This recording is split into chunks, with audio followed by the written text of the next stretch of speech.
Welcome back to the Birdhouse Dynasty Show. Week 11 recap. Lots of action this week. Lots of tight ends getting into it. We had some disappointing achievements and some bounce back performances this week. Let's get right into it.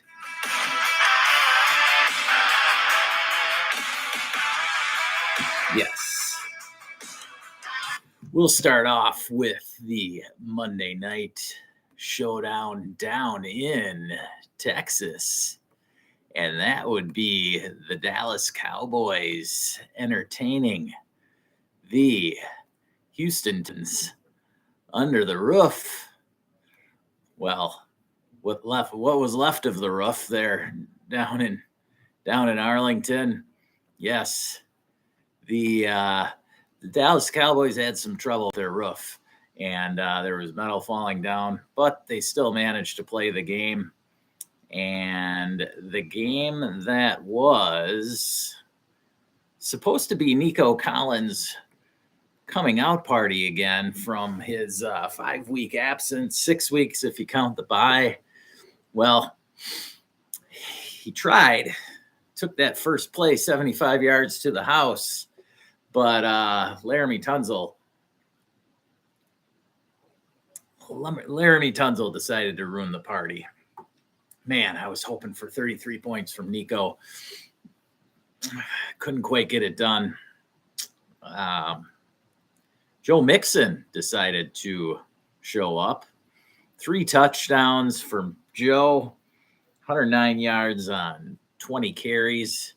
He just blew up. Yes, Joe Mixon. It was all Joe Mixon. Bring him up here. Yes. There's Joe. All right. So Mixon has not disappointed his owners all season long. Aside from the injury, he has just been smashing. 3 touchdowns, 109 yards on the ground, added 44 through the air. So over 150 yards total for Joe. What a night. On the other end, well, things just were not going well for the Cowboys. Cooper Rush trying to run things there. You know, even when things went right and they scored and they had a field goal to cut it to 7, they decided to take the penalty and then failed to get it on 4th down. So, yeah, it was a rough day for Cooper Rush. Ended up with 354 yards through the air. A lot of garbage time in the 4th quarter there. CD, 12 targets, 8 catches, 93 yards. Keontae Turpin had a big slant that he took to the house, 64 yards.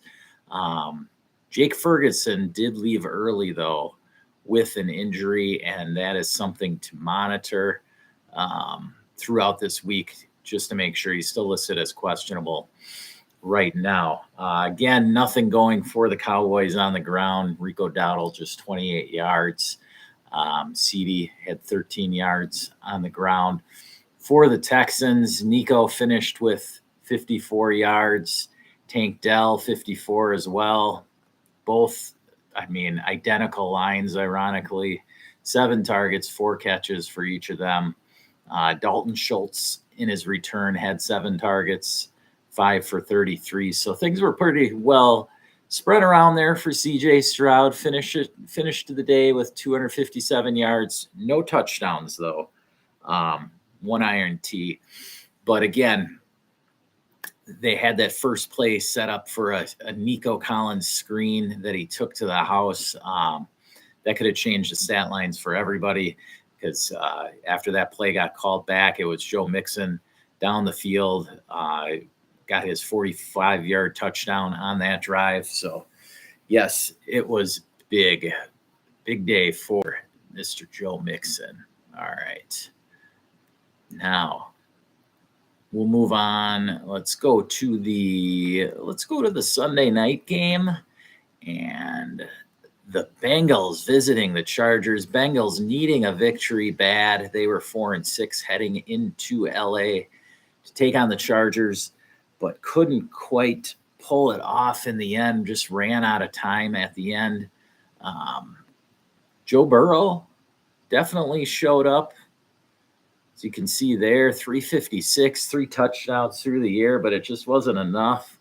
They started the game off too slow, down 24-6 at the half. As you can see, spread it around well. 13 targets to T and Jamar Chase, 9 for 148 and a touchdown for Higgins, 7 for 75 and a touchdown for Chase. Chase Brown, 86 yards on the ground. So plenty of action there. 57 yards through the air for Chase Brown. So well over 100 yards for him on the day. But again, it was just too little, too late. Fourth quarter, they had the game tied at 27. And then, of all people, Evan McPherson misses 2 field goals that could have given the Bengals a lead. The Bengals have nobody to blame but themselves in this one. Yes, their defense hasn't been great. Their defense let the Chargers build that big lead. But on the other side of the ball, though, good things all day for the Chargers, other than their second half letdown offensively. But, what can I say? Justin Herbert, man. Now, the interesting case here is Justin Herbert versus Joe Burrow for dynasty-wise. I don't see much of a difference, honestly. Now, Burrow definitely has Chase and Higgins there, but who knows if he'll have Higgins next year.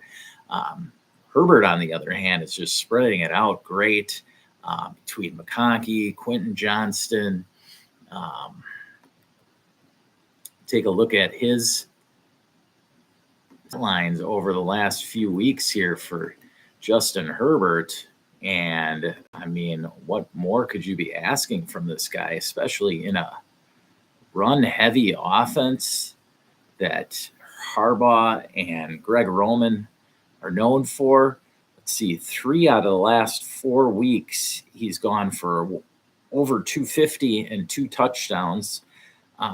And then to add to that, all 3 of those games, he's gone for over 30 yards rushing as well.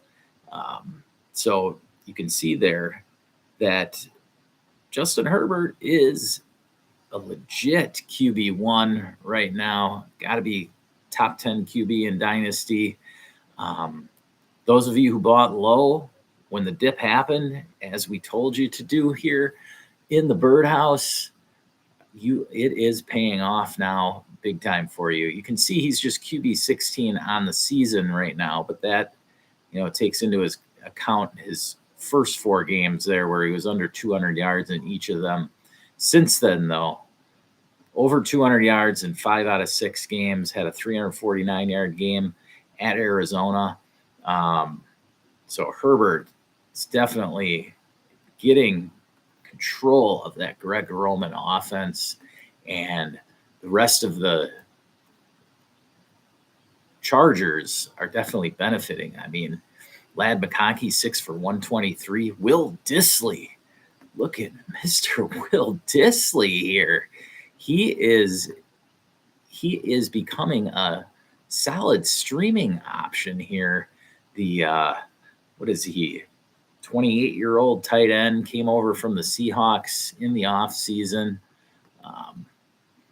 But just incredible. Quentin Johnston got into the end zone again. Now, if we look at Quentin Johnston here, just 2 catches on the night, but there he is, old Quentin. 8 targets for Quentin. So just came down with 2 of them. But the key is that he's being targeted. He was the second most targeted Charger on Sunday night. So stick with Quentin in your, if you've built your team where he's like your fifth wide receiver, fifth or sixth wide receiver, it's good because you got to stick him in there. And for you, he's been producing then. So best ball is obviously the best route to have Quentin Johnston. So if you've got him in best ball, just hang on to him. I mean, if you're rebuilding, he's still young enough that you can keep him. I mean, obviously when you're rebuilding, it depends on which stage of your rebuild you're in, whether you want to trade away even younger assets. But J.K. Dobbins, 56 yards, 2 touchdowns though on the ground. So big day for J.K. as well. And the Chargers roll on to 7-3. Next up, we've got some of the late Sunday game actions. We're going to start off with the big one of the day, and that would be Mahomes versus Allen. The Chiefs and their undefeated season on the line visiting Buffalo, and it came down to a fourth down play with, just under 3 minutes to go. Bills up by 2. They decided to go for it rather than kick and go up just 5. It was a big call, 4th and 2.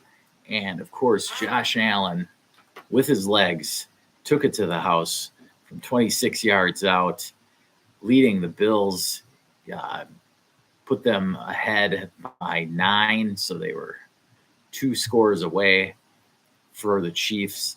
And Bills took home the victory 30-21. Patrick Mahomes, 3 touchdowns, just 196 yards, and 2 picks on the day. Kareem Hunt, 60 yards on the ground, as Isaiah Pacheco didn't play in this one. Xavier Worthy was the big target hog here with 5 targets, if you could call that target hog. It looks very, very spread out for the Chiefs receivers. Let's bring this up for you. Here we go.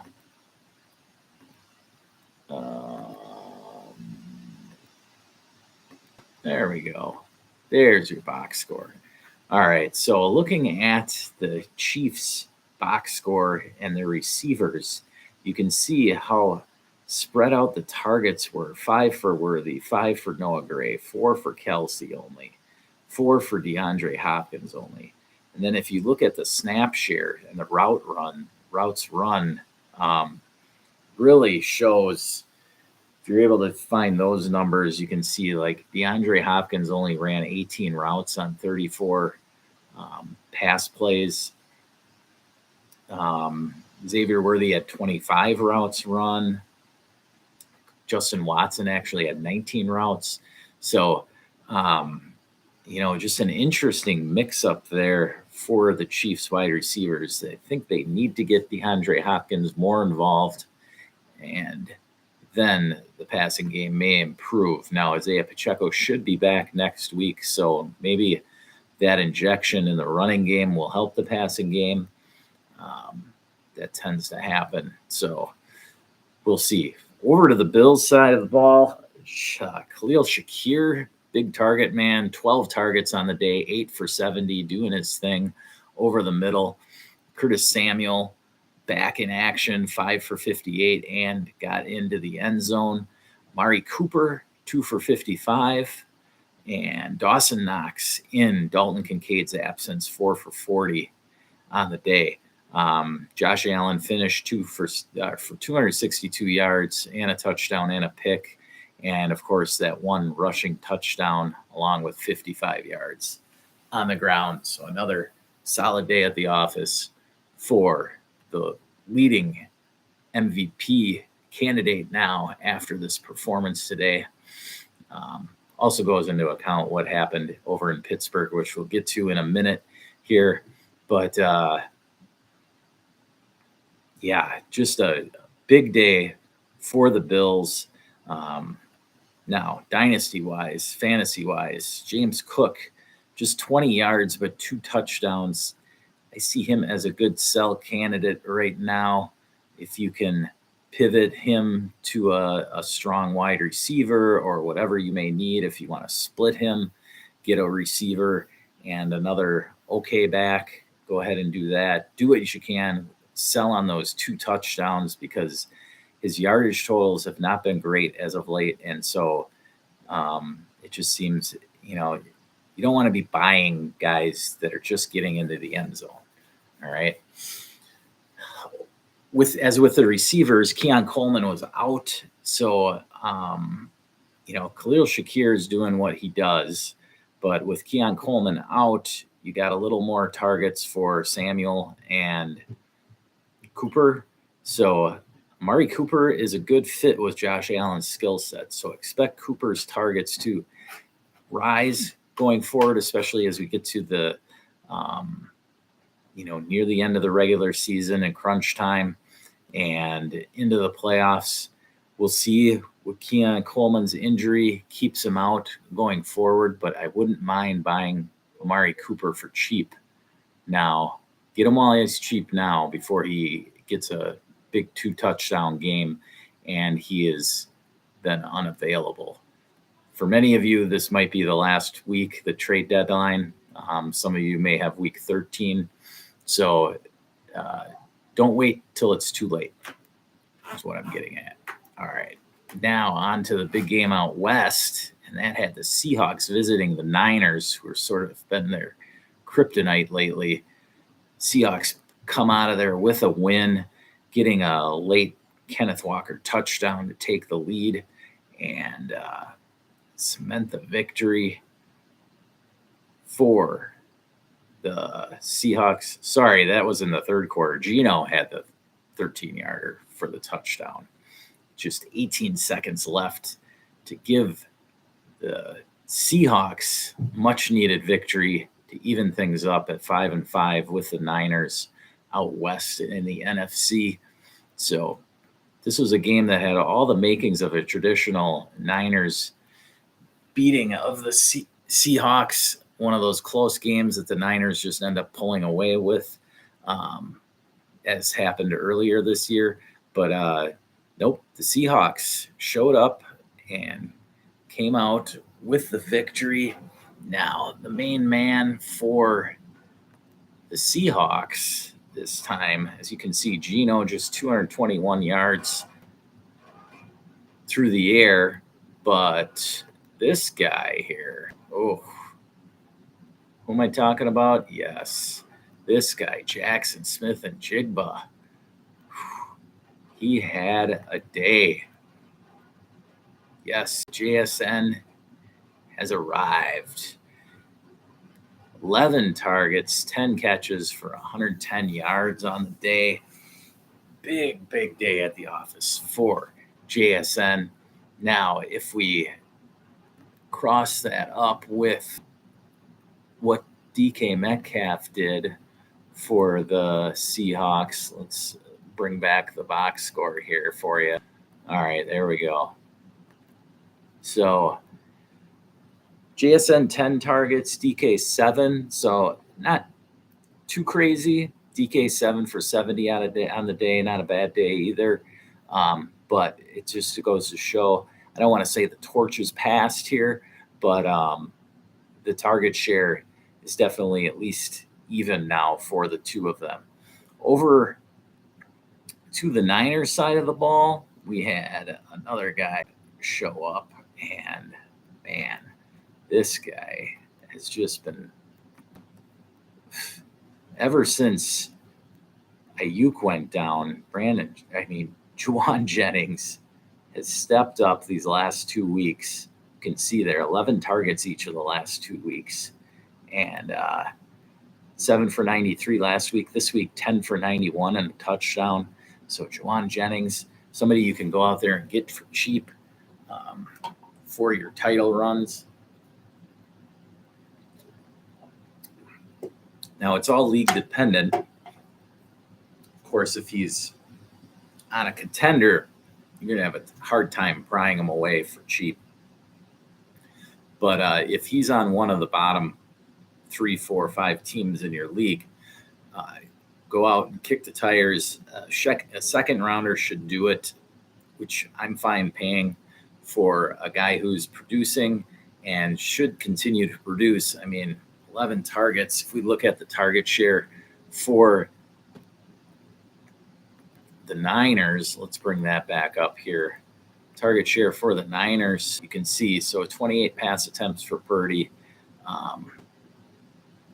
10 catches for 91 yards, 11 targets. McCaffrey had 5 targets, Debo 7 targets. So that was the majority of the targets there. That was 23 of the 28 targets were to those three. Without George Kittle in the offense, Juwan Jennings has been just tearing it up. And I don't really expect it to lessen. I mean, he's not going to go back down to 2 or 3 targets a game, put it that way, even with Kittle coming back next week, which is not for sure yet because it is a hamstring issue Kittle is tending to. So that could be a couple of weeks for him.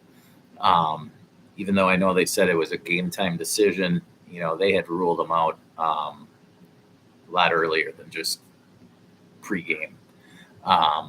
Debo, maybe a little bit to worry about here. With McCaffrey back, he steals into Debo's touch share, especially on the ground. Like Debo had been getting at least 3 to 5 carries without McCaffrey. Now, on Sunday, just 1 carry for -1 yards and then only 5 catches for 22. Not a great day at the office for Debo. Expect his numbers to be sporadic the rest of the way. So I'm not saying trade him away because he still could have that big game for you come the playoffs. So I'm not saying to trade him away. I'm just saying limit your expectations with him. It's a hard time to trade him now after a week like that.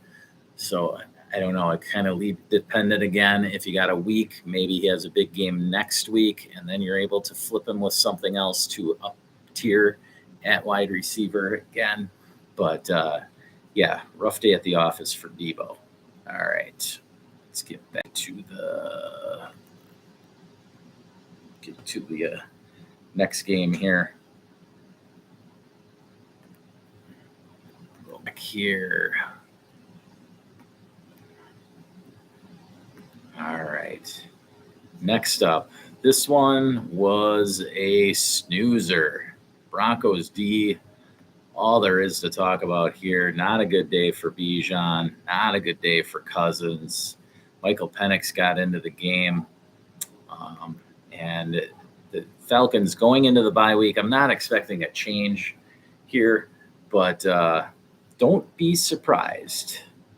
Don't be shocked if there's another couple of bad outings here for the Falcons, if we do see Michael Penix. Penix came into the league pretty much ready to go. I mean, he was 25 years old coming into the league. He's 2 years older than Anthony Richardson, 3 years older than Anthony Richardson. So just put that into perspective. Falcons, they want to win now. And what happened on Sunday was not a good showing. Just all around terrible day for the Falcons offense and all guys involved there. Darnell Mooney had a hamstring injury, so I expect him to be out a week or two. So Ray McLeod should get more action going forward, and Drake London will get peppered with plenty of targets. You can see Kyle Pitts just absent on the day, 3 targets, only 1 for 9. Bo Nix, the big guy over here for the Broncos, 307 yards, 4 touchdowns through the air. Didn't do much on the ground this time, but he does have that in his bag of tricks. Javonte Williams getting back into the end zone, 59 yards on just 9 carries. Devon Vele becoming something, 4 for 66. Cortland Sutton, 7 for 78. Even Marvin Mims got into the end zone here, fired 49 yards. Lil Jordan Humphrey, 52 and a touchdown as well. So as you can see, the whole Broncos team as a whole just dismantling the Falcons here. All right. Not much else to talk about fantasy-wise there. So we'll move on to the big one in Pittsburgh, where Lamar Jackson, who I would say was the leading MVP candidate till the action on Sunday, and Pittsburgh just did what they had to do. They got 6 field goals out of Chris Boswell, and did just enough on offense. George Pickens, 8 for 89 on 12 targets. Russell Wilson doing what he had to do, just 205 yards, no touchdowns and a pick, but getting the job done, letting the defense take care of business, holding Lamar Jackson to an ugly day, 16 of 33, 207 yards, a touchdown and a pick. The touchdown went to Zay Flowers, but not much else there. Just 2 for 39 for Zay. Isaiah Likely did have 4 for 75. And Derrick Henry did get into the end zone on the ground, adding 65 yards. But as you can see, there are only 13 rush attempts for Henry. They need to get him up to the 20 carry mark, and that's when you know the Ravens are getting done what they want to on offense. For the Steelers, good two-headed monster there, 18 carries for 63 yards for Najee. Wasn't pretty, but it got the job done. Jalen Warren, 9 for 41. He added 4 catches for 27 yards. Najee added 4 for 30 through the air there to help out George Pickens in the air attack. Steelers getting it done in an ugly fantasy game all around. All right, let's move on. Yes, and to the man who is truly back, and that would be Anthony Richardson visiting the Big Apple, well, across the river from the Big Apple to the MetLife Stadium. And where is he? There we go. There's Anthony. All right. Big day for Richardson. Coming back after the benching of Joe Flacco. Here he is. All right. So Flacco gets benched now. These crazy Colts, I don't know what to think. All right. But anyway, Richardson goes 20 of 30 for 272 and a touchdown. Then on the ground, 10 for 32 and 2 touchdowns for Richardson. So everything you could all you owners out there, anybody who hung on to him, this is what you were hanging on to Richardson for. And so he is back. Now, the question is, now do you trade him? Now that everybody sees what he can be, before he's got to go up against the Lions next week, before something bad could happen again? This is the conundrum of the week. Is Anthony Richardson a buy? Is he back? Is he going to improve even more? Or is he a sell? Or just a simple hold? For me, I'll use my teams as examples. So I had him on 3 teams. I drafted him on. One team, it was a startup. So a dynasty startup best ball. All right. I held him through it all, partially because I wasn't getting anything for him. I did try to trade for him. The trade that I had, it was a big deal. It was like 4 for 3 players, something like that. I mean, I was getting Bryce Young back, so it's not like I was asking for something crazy for him, but just didn't get any attention. Had I tried trading Anthony Richardson for Bo Nix, I would have gotten laughed at. So I just held, and I had Flacco the whole time as a backup insurance policy through the initial draft, and now that their roles flipped, I just had Richardson. Now, in my other two leagues that I had Richardson, they were redraft, and so in one of them, I had actually cut Richardson after a couple of weeks, and it was all the narrative was out of Indianapolis was that he was done for the season unless there was a Flacco injury. But Flacco played himself out of the job, and so I was able to re-pick him up, fortunately, in that one league that I cut him. In the other league that I cut him, it was a super flex league, and so actually both of them were super flex leagues. But the other one where I cut him, I picked up Drake May when I cut him, so it wasn't as like I had Jalen Hurts and Richardson, and then I cut Richardson, picked up May. So now I have Jalen Hurts and Drake May, which is fine because May is playing awesome, and I have no qualms about starting May or Richardson. Doesn't seem like a big difference to me. Now Richardson may have these bigger spike weeks, but it's not like Drake May can't run either. So I think May is doing just fine. He can obviously throw the ball better than Richardson.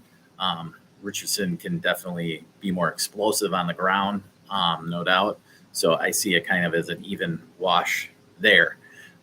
So hopefully if you had Richardson, you were able to play it well. If you still have him, might as well hang on to him now. In my opinion, he has the potential to jump back up into the top 10 in Dynasty at quarterback. So the potential is there. That's how Dynasty goes. And,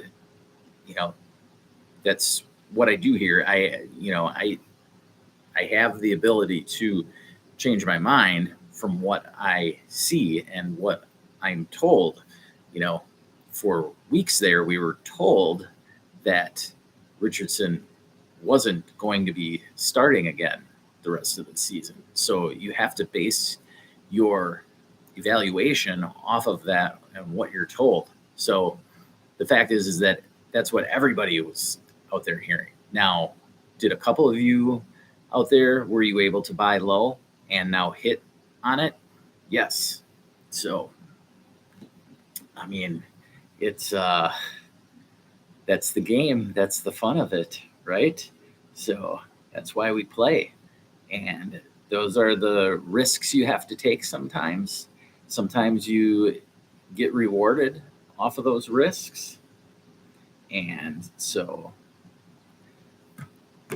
for those of you who did buy out Anthony, I think you are very happy right now because you've got something special on your hands, and it could get better the rest of the way. All right. On the other side of the ball, don't forget there was another team playing. It's kind of easy to forget that other team right now because, it kind of feels like they want to forget about this season too, right? That would be the New York Jets. And so the Jets find another way to lose. Aaron Rodgers just not able to pull out a victory again. Stats-wise for Rodgers, 2 touchdowns, 184 yards. Nothing spectacular. Look at the target share, 7 to Adams, 7 to Breece Hall, 8 to Garrett Wilson. So he split it up nicely. I'd like to see Tyler Conklin a little more involved, only 2 targets there. But needless to say, it really comes down to Adams and Wilson showing up. Garrett Wilson here, only 18 yards on 4 catches. That is not going to get it done. So going forward, though, I would see, I wouldn't mind buying on Wilson off of that performance. Devontae Adams, I do see as a solid buy for a second rounder for a contending team. And Breece Hall, what can I say? He's definitely back in the mix. 2 touchdowns on the day, 120 yards total offense. So he had 23 touches. That's all you can ask for out of a bell cow running back. So, I mean, no worries about Braylon Allen anymore, really. So I'd say wheels up for Breece Hall. And, the Jets are going to be all in, full guns ablazing the rest of the way here at, what are they, 3-7 now? 3-8. Yeah. So they have no choice but to go 6-0 and pray for the best with the rest of the team. So, I mean, the Jets are on the brink of, could be ugly here. But, Aaron Rodgers is locked up for another year still. So, unless Rodgers wants to give a ton of money back, I think he's going to be there. And so the Jets are going to continue to push it. They're going to try and go 6-0. I know that. And with so many close losses, it's just going to be such a disheartening locker room right now for the Jets. Over to the Colts side of things, though, Josh Downs definitely didn't matter that Anthony Richardson was now throwing the ball 5 for 85, 5 for 84 and a touchdown, on 5 targets. Alec Pierce with a solid day, 3 for 74. Michael Pittman, who we all figured would be hurting with Anthony Richardson, just 5 for 46. So you've already missed your opportunity to sell. You had a small window again to sell with Flacco being the quarterback, but now I think you're stuck with Pittman. Unless you sneak him into another deal with something else, maybe to try and figure out get a first back, it's going to be real tough to do anything with Michael Pittman the rest of the way. A.D. Mitchell, I'm buying. He, just one catch for 33 yards, but his skill set fits Anthony Richardson to a T. I like him in best ball a lot. He is a good route runner. I wouldn't be shocked if the Colts try and shop Pittman this offseason, which is a possibility for a team that's looking for a number one wide receiver, because I don't know that they can have all of these guys coexist. It's just not that easy. They're going to have contracts coming up on the defensive side of the ball. They're going to have to figure out the salary cap. And so I think that one of these receivers will get shipped out in the offseason. I'm not sure which one, but, we've got a ways to go yet. The Colts are in the playoff mix, sitting there now at 5-6. Definitely not out of it. So they're going to be trying to get it into the playoffs here. So we'll see what happens with Indy going forward. All right. Up next, let's do this one. Jameis Winston heading back to New Orleans. Yes. And Jameis almost goes for 400 yards, 395, 2 touchdowns, no picks. Who cares if they win or lose? Jerry Jeudy, 89 yards. David Njoku with a monster game, 9 for 81. Jeudy finishing the day 6 for 142, had an 89-yard touchdown. Elijah Moore, 6 for 66 and a touchdown. Only disappointment was Ced Tillman, 3 for 47. But, if you had him, you got to play him, right? The way he's been producing.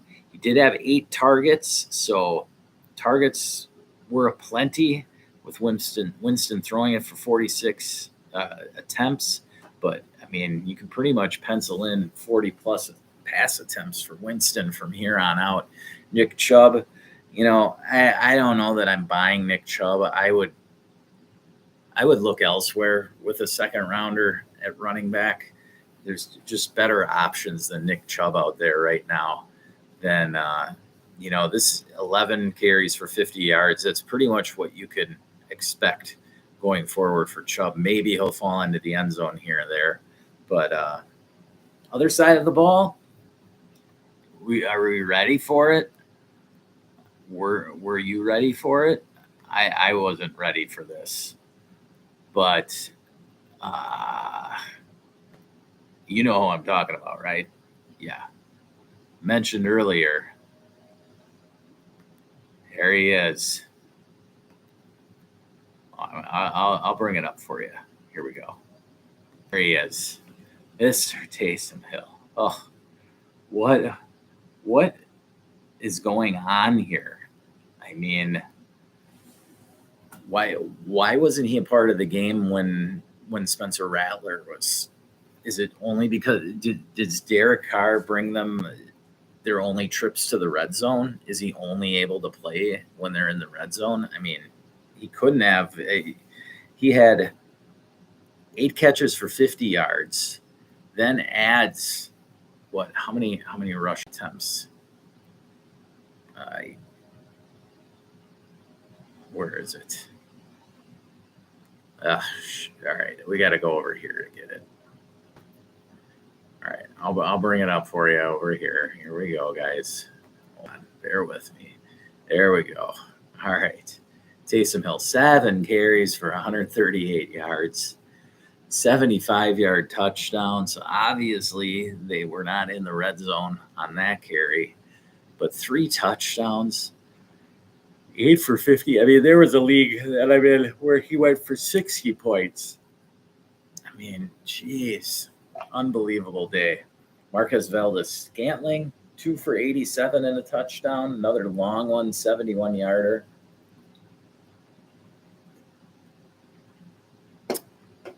So the Saints canning Dennis Allen, and now they bounce back with 2 victories. Taysom Hill also added 1 pass completion for 18 yards and had an incompletion that technically was an interception on the day. So if you can show me a day where a player ran for over 100 yards, caught 50, scored 3 touchdowns, and threw a pick all together one day, I'd like to see it. I don't even know any player that could do that gets the pass attempts. Anyway, Derek Carr, 21-27, efficient day at the office, 2 touchdowns, 1 to MVS, 1 to Juwan Johnson. Everybody was having a good day. Alvin Kamara didn't get in the end zone, so it was kind of rough for his fantasy owners. Just 67 yards on the ground, 4 for 22 through the air. So I guess he probably still got you into double digits in most leagues. But yeah, it was Taysom Hill all day, all night, and back again for the New Orleans Saints. All right, let's get back over here and on to the next game, and that would be the LA Rams visiting the New England Patriots. The Rams improved to 5-5. Everybody's 5-5 except for the Cardinals. They're 6-4 on top of the division in the NFC West now. And Matthew Stafford, just loving having both of his receivers back here. Stafford goes for 295, 4 touchdowns on the day, 2 touchdowns to Cooper Kupp, who had a 69-yard touchdown. Puka Nacua, 7 for 123 and a touchdown. Pretty much even target share, 9 for Puka, 10 targets for Kupp. Kyren Williams, the only disappointment here, just 86 yards on the ground. So not much fun for Kyren if he's not getting into the end zone. Didn't have any catches on the day. Over to New England, Drake May showing that he is a solid player, 282, 2 touchdowns and a pick. Ramondre had 73 yards on the ground, added 4 catches for 16 through the air. Kendrick Bourne brought in 1 touchdown for the Pats. And but again, takeaway here is Drake May added 27 yards on the ground, so he is solid as ever. For the Patriots here, Hunter Henry with a solid 6 for 63, continuing to be a solid streaming option at tight end for you. And Pop Douglas added 5 for 59. So you can see there Not much else going on, though. It's hard to differentiate aside from Drake May, Ramondre Stevenson, and Hunter Henry here. I'd kind of avoid the rest of the Patriots wide receivers for now. All right. Let's move on from New England and head over to Miami, and where it was the Tua to Jonnu Smith show. Is that right? Jonnu Smith. Gotta love those athletic tight ends when you get to stream them, right? And this happens. This was the week of streaming tight ends, I'm telling you. 6 for 101 and 2 touchdowns for Jonnu. The big 57-yarder for the score there. All added up to having Tua get almost to 300 yards. He finished with 288 yards, 3 touchdowns through the air. Von Achan, 73 yards and a touchdown on the ground. He added, 4 for 32 through the air. Tyreek comes back and gets in the end zone, 7 for 61. So a decent day for Tyreek. Only disappointment continues to be Jalen Waddle. Now, I'm not opposed to buying low on Jalen Waddle. I've already bought low on Waddle on a couple of teams. Luckily for me, those teams, he's like the 5th or 6th wide receiver. So I was really just adding depth there. But anyway, point being, Waddle is too talented to just ignore. Tua's looking good as long as he's not out there trying to tackle everybody. He's looking like he's got control, got command back of the offense. The Dolphins are fighting a very slim hope of the playoffs here. They're sitting at they're 4-6 now, so they're not completely out of it. They're not the Jets, all right? So they're not the Raiders, that's for sure. Raiders on the other side, there's Brock Bowers, and then there's nothing. I mean, look at the target totals there. 16 targets, 13 catches, 126 yards for the rookie tight end. Set a rookie record for tight ends with 13 catches. Jacoby Myers, the only other guy over 4 targets. He had 6, just 4 for 28. On the ground for the Raiders backfield shot. It is Alexander Madison and Zamir White both went down with injuries. So Dylan Laube, anybody recognize Dylan Laube? He could be a thing to watch this week with your waivers. Potential there. Otherwise, it's going to be Amir Abdullah, and he's generally just a 3rd down back. So we'll see what happens there with Oakland. They don't really have a spry quarterback at Gardner Minshew. It'll be interesting to see what the Raiders decide to do in the backfield this week. All right. Moving along. Oh, I also wanted to add for the Dolphins, Raheem Mostert is just he is I think we're pretty much done with Raheem. Yeah. Jalen Wright, I think, is the number 2 there. All right.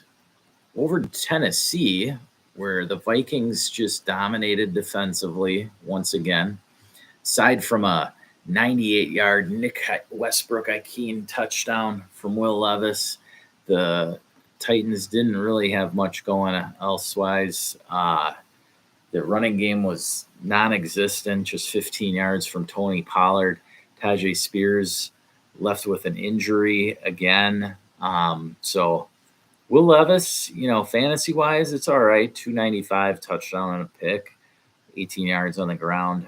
Calvin Ridley, rough day, 4 for 58. Now, he did have a 51-yard touchdown called back, so keep that in mind for if you're looking at who to start next week. Keep in mind, Ridley, he had 6 targets, would have been a 7th target, and over 100 yards on the day had that touchdown gone through. So just keep that in mind. Sam Darnold, decent day, 10 or 20 for 32, 246, 2 touchdowns. Did have a fumble lost. Aaron Jones only 39 yards on the ground. So the Vikings are going to be taking on Chicago next week, and we'll see what happens there. Jefferson, decent day, 6 for 81.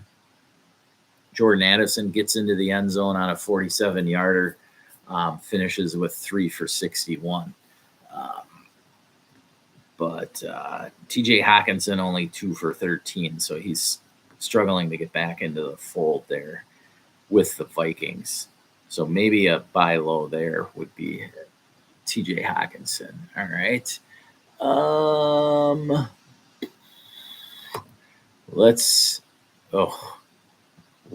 What can be said here?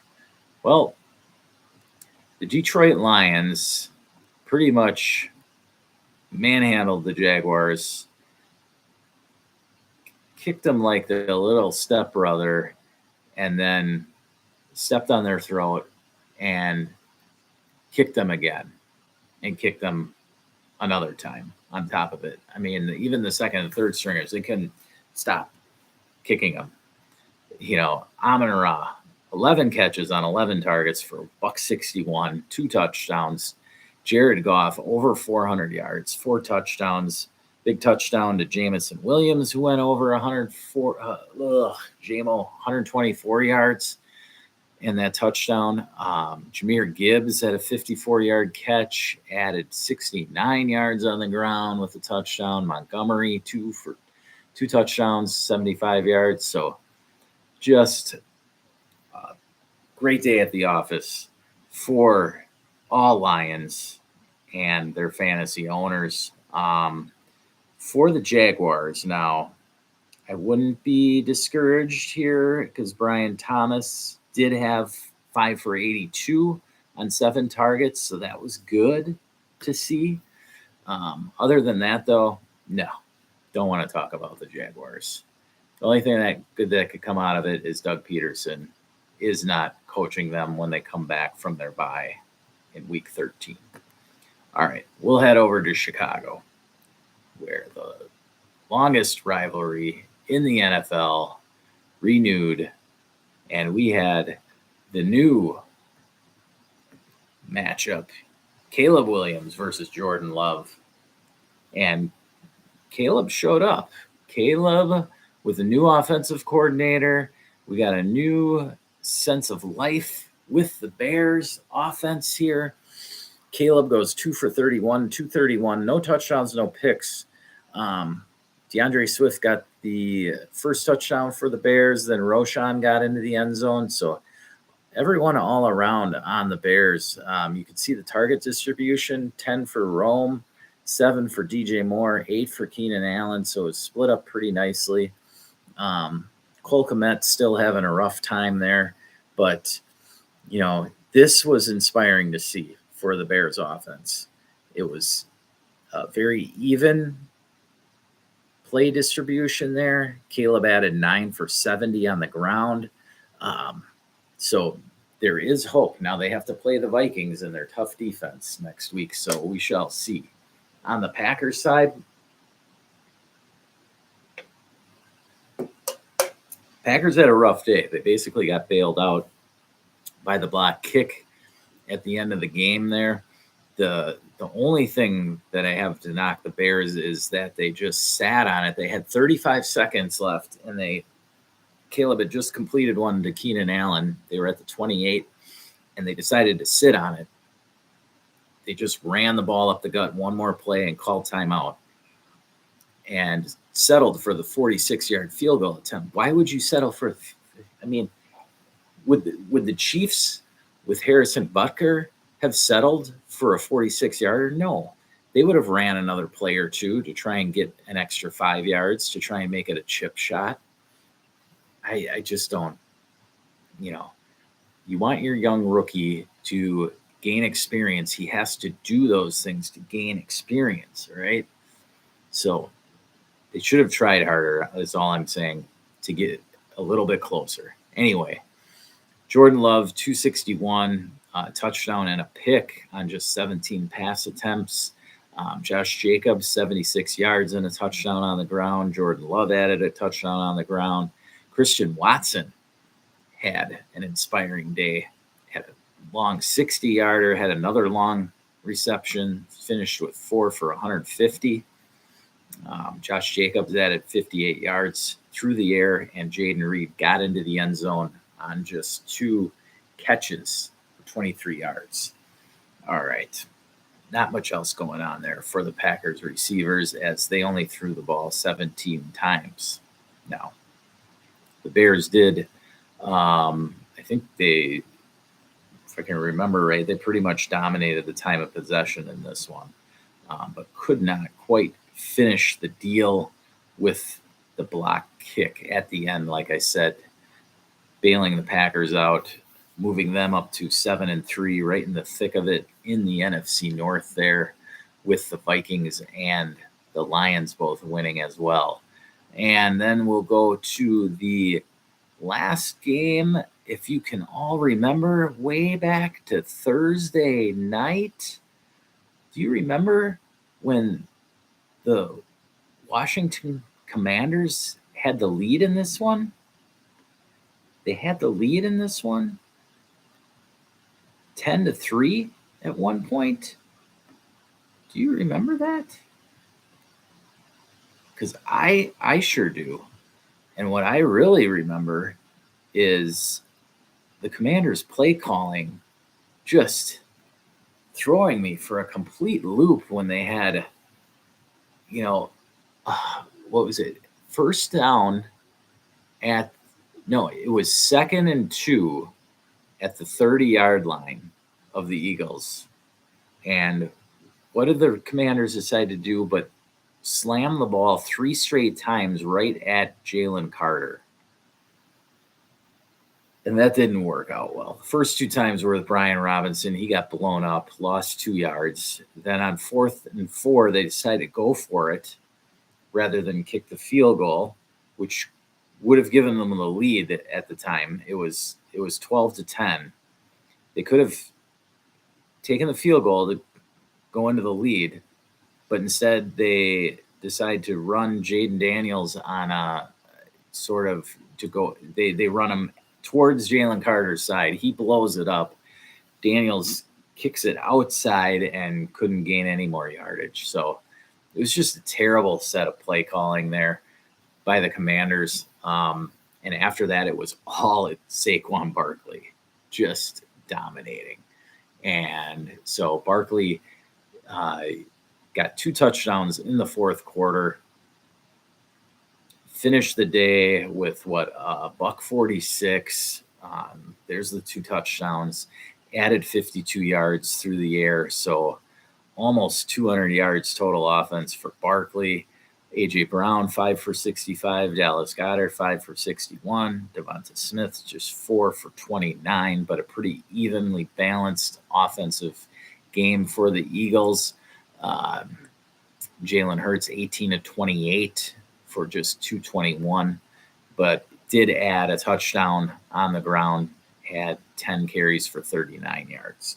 So good game all around for the Eagles as they showed up in the 4th quarter when it mattered. And those are the types of games that the Commanders need to figure out how to win. And so if you're looking at Jaden Daniels, his game, 22 of 32, $191, touchdown and an interception. TD pass was to Zach Ertz. And, the 2-point conversion that he got late in the game was just a thing of beauty. I mean, they initially called it incomplete, and then they reviewed it and realized that he actually got both feet in, and that was just amazing. No other way to put it. So Zach Ertz, somebody who you could try and buy low on. I mean, I guess you'd be buying high because he's actually worth something at his age, but Zach Ertz is still going to be a thing all season, with Terry McLaurin really being the only other receiving option for the Commanders. And so Zach Ertz is somebody who can plug a tough spot there. But again, just another tight end who showed up this week. It's truly the week of the tight end. Yes. So, wow. We made it through. Yes. So, keep in mind, there's trade deadlines are coming up. Take a look at where you sit in your league. Talking Dynasty here. If it's time to look for 2025, do it. All right. If you can't win it this year, if you're not one of the top 6 teams in your league, you got to take a good look at yourself in the mirror. Take a look at those older assets on your team. Take a look at if you really, really have a shot to win it. If you're not in the top 5 in points scored in your league at this point, unless you just brought McCaffrey back, now's the time. If you just brought McCaffrey back and you still think you have a shot, okay, give it to you. But if you just brought McCaffrey back and you are not in the playoffs as of right now, now's the time to sell him, try and get 2 firsts for him, do what you can. Maybe you got to have McCaffrey and add a little something, but go for 2 firsts for him. All right. If it's not McCaffrey, if there's a couple other older players that you've got, I mentioned Terry McLaurin already, any of those older receivers, Mike Evans is coming back. Amari Cooper, Keenan Allen are 2 guys who haven't been producing, but their name value is still out there. So you should be able to get something for them. Some other older guys, he's not so old, but he's still a name, and he did have a promising week this past week. DJ Moore, you could get something for him. Just shop your guys. Shop the guys that you'd want to help your team contend, all right? Because whatever you get for them, say it's a second rounder or 2/3 or whatever, you'd probably be able to buy them back for that in the off season if you really, really want to. That or somebody similar, okay? So just think about it that way. But be realistic with your dynasty teams, okay? If it's time to move on, it's time to move on. That's what I got to say. I'm going to be back with some more advice on players tomorrow. And then on Thursday, we're going to be doing a trade show with Matt English back in the Birdhouse. Check me out on patreon.com/Birdhouse Dynasty Show. For $3 a month, you can get my rankings as well as my college football top 25, 2025 rookie class rankings. That's especially important for us now. So we know the value of those first round picks, know the names of the players of those first round picks, know the players to watch in the college football playoff coming up.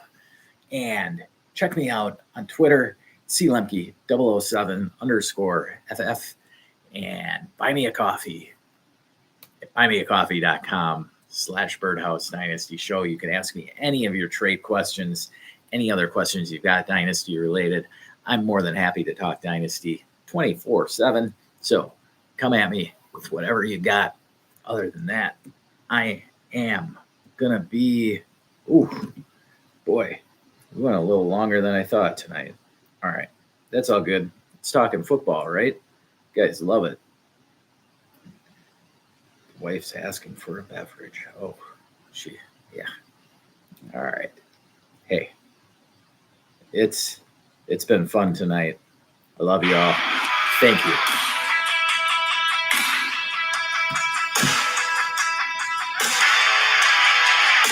Good night, y'all. We'll see you tomorrow in the Birdhouse.